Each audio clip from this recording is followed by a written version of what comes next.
आने वाला है 111 पोर्टल, यानी कि 1 जनवरी का, जनवरी का 1 और 2026 का जो टोटल आ रहा है वो ऑल्सो 1 आ रहा है।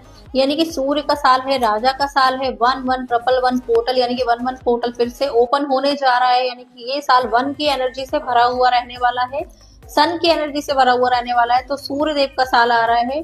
तो बाकी की रेमेडीज मैं ऑलरेडी आपको बता चुकी हूँ प्रीवियस वीडियोज में। बट 111 यानी कि 1 जनवरी को आपको क्या करना है, अपनी कोई भी 21 विश या 11 विशेज, जो भी आपका मन है, 5 विश, जो भी विश आप लिखना चाहते हैं, 11 विश, उनको एक पेपर पर प्रेजेंट टेंस में लिखना है कि ये विश मेरी पूरी हो चुकी है। उसके लिए thank you, thank you, thank you so much universe. Like मेरे पास 1 लाख रुपीज आ चुके हैं, thank you, thank you, thank you, thank you so much universe. मेरी इनकम 1 लाख रुपीज हो चुकी है, उसके लिए thank you, thank you, thank you so much universe. इस तरीके से प्रेजेंट टेंस में जैसे वो चीज आपकी हो चुकी है, ऐसे 111 यानी कि 1 जनवरी को आपको अपनी विशेष को पेपर पे नोट करना है।